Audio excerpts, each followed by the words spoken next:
അബദ്ധങ്ങൾ സർവ്വസാധാരണമാണ്. Being humans നമ്മൾ പലപ്പോഴും ഇത് കണ്ടില്ല എന്ന് നടിക്കാറുമുണ്ട്. എന്നാൽ സ്ഥിരമായി തെറ്റുകൾ പ്രചരിപ്പിക്കുന്നത് അങ്ങനെ കണ്ണടച്ച് വിടാൻ പറ്റുന്നൊരു വിഷയമല്ല. എസ്പെഷ്യലി ഇവൻ ഇത് ചെയ്യുന്നവർക്ക് ആ ഫീൽഡിലെ തെറ്റിദ്ധാരണകൾ തിരുത്തി കൊടുക്കാനുള്ള റെസ്പോൺസിബിലിറ്റി ഉണ്ടാകുമ്പോൾ. ഇനി ഇത് സംഭവിക്കുന്ന ഫീൽഡ് ഹെൽത്ത് ആൻഡ് ഫിറ്റ്നസ് ആണെങ്കിലോ, ഇവരെ വിശ്വസിക്കുന്ന ജനങ്ങളുടെ എണ്ണം ലക്ഷങ്ങളിലാണെങ്കിലോ. ഖത്തം, bye bye, ta-ta, goodbye, ഗയാ. ഇന്ന് നമ്മൾ അനലൈസ് ചെയ്യാൻ പോകുന്നത് ഇത്തരത്തിലുള്ള ഒരു ഇൻഫ്ലുവൻസർ അഥവാ ഇൻഫ്ലുവൻസർ കപ്പിളിനെയാണ്, who go by the name Sattvic Movement. All foods that are given to us by Mother Nature fall in one of these two categories. Either they are water rich or water poor.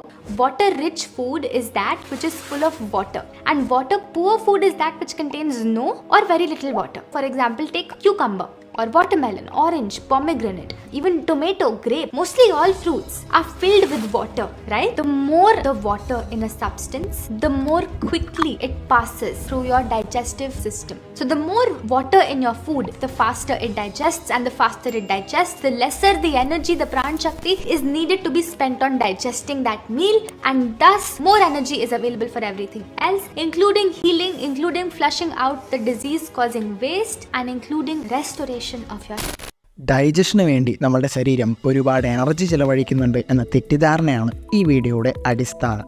In reality നമ്മുടെ total energy എക്സ്പെൻഡിച്ചറിൻ്റെ ഏതാണ്ട് 10% മാത്രമാണ് digestion, absorption and food മെറ്റബോളിസത്തിന് വേണ്ടി ഉപയോഗിക്കുന്നത്. And ഭക്ഷണത്തിൻ്റെ ക്വാണ്ടിറ്റിയും ന്യൂട്രിയൻസും അനുസരിച്ച് ഈ ശതമാനം അങ്ങോട്ടോ ഇങ്ങോട്ടോ ആകാം. ഇതിൽ പറയുന്നത് വാട്ടർ കണ്ടൻറ്റ് കൂടുതലുള്ള ഭക്ഷണം, മെയിൻലി ഫ്രൂട്ട്സ് ആൻഡ് വെജിറ്റബിൾസ് എളുപ്പത്തിൽ ദഹിക്കുമെന്നും ഇത്തരത്തിലുള്ള ഭക്ഷണങ്ങൾ കഴിക്കുന്നതിലൂടെ നമ്മളുടെ ഡൈജസ്റ്റീവ് എനർജി ലാഭിക്കാൻ പറ്റുമെന്നും പിന്നീട് ഈ എനർജി നമ്മളുടെ മറ്റുള്ള പ്രവർത്തനങ്ങൾക്ക് വേണ്ടി ഉപയോഗിക്കാം എന്നൊക്കെയാണ്. ഫണ്ടമെൻ്റലി നമ്മൾ ഭക്ഷണം കഴിക്കുന്നത് കൂടുതൽ എനർജി നേടാൻ വേണ്ടിയിട്ടാണ്, അല്ലാതെ ഉള്ള എനർജി ലാഭിക്കാൻ വേണ്ടിയിട്ടല്ല. നമ്മൾ ഡൈജഷന് വേണ്ടി ചിലവാക്കുന്നതിൻ്റെ എത്രയോ മടങ്ങ് എനർജിയാണ് നമുക്ക് ഭക്ഷണത്തിൽ നിന്ന് തിരിച്ചു കിട്ടുന്നത്. കൂടാതെ വാട്ടർ റിച്ച് ഫുഡ് ഐറ്റംസിൽ നിന്ന് നമുക്ക് കുറച്ച് എനർജി മാത്രമേ കിട്ടൂ, because water it self has 0 calories. അതുകൊണ്ട് തന്നെ ഭക്ഷണ കാര്യത്തിൽ തീരുമാനമെടുക്കുമ്പോൾ അതിൻ്റെ അടിസ്ഥാനം എപ്പോഴും നമ്മളുടെ ശരീരത്തിൻ്റെ എനർജി ആൻഡ് ന്യൂട്രീഷണൽ റിക്വയർമെൻറ്റ്സ് ആയിരിക്കണം, അല്ലാതെ ഭക്ഷണം എത്ര പെട്ടെന്ന് ദഹിക്കും എന്നത് മാത്രം നോക്കിയിട്ടല്ല. Many of us eat this during fasting. Sabudana, aka tapioca pearls. Is this good for our bodies or not? How do you think these pretty white balls are made? Do they grow on trees? No. They come from a cassava plant. Actually not the plant, but its roots. The roots are sent to a factory, and then the starch is separated from the root. It's then dried and shaped into small round balls. So actually sabudana is a refined starch. We've taken only one component of the plant and thrown off the rest. But what we don't realize is that Mother Nature is actually quite smart. Whatever foods she gives, she balances them excellently with a perfect ratio of proteins, fats, fiber, nutrients, so we humans can easily digest it. When we fragment foods, we sort of mess with nature's plan, and then those refined foods often stick to our digestive system like glue. Tapioca പേൾസിൻ്റെ manufacturing process explain ചെയ്യുന്നവരെ video ഏതാണ്ട് okay ആയിരുന്നു. അതിനുശേഷമുള്ള അവകാശവാദങ്ങളാണ് കുഴപ്പം. Basic വിദ്യാഭ്യാസമുള്ളൊരു വ്യക്തിക്കറിയാം ഏതൊരു food ഐറ്റത്തിലും നമുക്ക് വേണ്ടുന്ന എല്ലാ ന്യൂട്രിയൻസും ഉണ്ടാകില്ല എന്ന്. അതുകൊണ്ടാണ് വ്യത്യസ്തമായ ഭക്ഷണങ്ങൾ ഉൾക്കൊള്ളിച്ച് ഒരു ബാലൻസ്ഡ് ഡയറ്റ് നമുക്ക് ഫോളോ ചെയ്യേണ്ടി വരുന്നത്.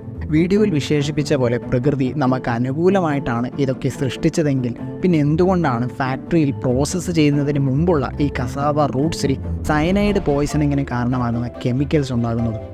അടുത്തതായി ഇതിൽ പറയുന്നത് റിഫൈൻഡ് ഫുഡ് ഐറ്റംസ് കഴിച്ചാൽ അത് പശ പോലെ നമ്മുടെ ഡൈജസ്റ്റീവ് സിസ്റ്റമിൽ പറ്റിപ്പിടിക്കും എന്നാണ്.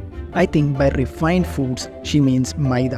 പോസ്റ്റർ ഒട്ടിക്കാൻ വേണ്ടി മൈദ ഉപയോഗിക്കുന്നത് കൊണ്ട് തന്നെ പലരുടെയും മനസ്സിൽ ഈ ഒരു തെറ്റിദ്ധാരണയുണ്ട്. ഫേസ്റ്റ്ലി നമ്മൾ മൈദമാവല്ല കഴിക്കുന്നത്, മറിച്ച് അത് ചൂടിന് വിധേയമാക്കി ഉണ്ടാക്കിയ പലഹാരങ്ങളാണ്. ആൻഡ് ചൂടാക്കുന്നതിലൂടെ മൈദയുടെ സ്റ്റിക്കിംഗ് പ്രോപ്പർട്ടി നഷ്ടപ്പെടും.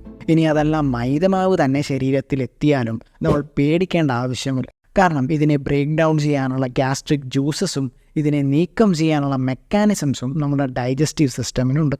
Here are 5 ways to reduce the impact of cancer-causing radiation coming off from your gadgets. High energy അല്ലെങ്കിൽ ഹൈ ഫ്രീക്വൻസി ഉള്ള അയോണൈസിങ് റേഡിയേഷനാണ് നമ്മുടെ DNA ഡാമേജ് ചെയ്ത് ക്യാൻസർ ഉണ്ടാക്കാനുള്ള കെൽപ്പുള്ളത്. ഇതിൻ്റെ ഒരു എക്സാമ്പിളാണ് UV റേഡിയേഷൻ. ആൻഡ് ഇതുമൂലം ഉണ്ടാകുന്നത് സ്കിൻ ക്യാൻസർ. എന്നാൽ കമ്മ്യൂണിക്കേഷന് വേണ്ടി നമ്മുടെ ഇലക്ട്രോണിക് ഗാഡ്ജറ്റ്സ് ഉപയോഗിക്കുന്നത് റേഡിയോ ഫ്രീക്വൻസി റേഞ്ചിൽ വരുന്ന നോൺ അയോണൈസിങ് റേഡിയേഷനാണ്. പണ്ട് നമ്മൾ സ്കൂളിൽ പഠിച്ച ഇലക്ട്രോ മാഗ്നറ്റിക് സ്പെക്ട്രം എടുത്ത് നോക്കിക്കഴിഞ്ഞാൽ മനസ്സിലാകും, റേഡിയോ ഫ്രീക്വൻസി എന്നത് നമ്മുടെ വിസിബിൾ ലൈറ്റിനേക്കാൾ എനർജി കുറഞ്ഞ ഫ്രീക്വൻസി റേഞ്ചാണ്. അതുകൊണ്ട് തന്നെ നമ്മുടെ DNAയിൽ മാറ്റം വരുത്തി ക്യാൻസർ ഉണ്ടാക്കാനുള്ള പവറൊന്നും ഇതിനില്ല.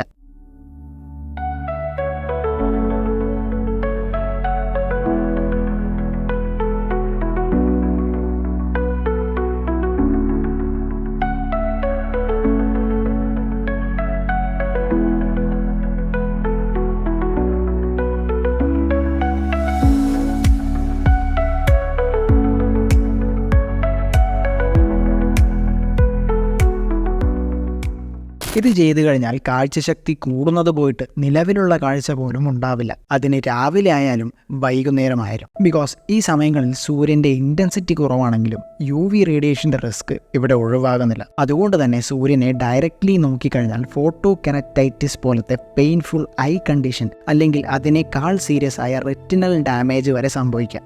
സിമ്പിളായി പറഞ്ഞാൽ ഇവർ പറഞ്ഞത് അന്ധമായി പാലിച്ചു കഴിഞ്ഞാൽ ചിലപ്പോൾ ലിറ്ററലി അന്ധരായി പോകാം. ഫൈനലി എനിക്ക് പറയാനുള്ളത് ഒരു കാര്യം മാത്രമാണ്.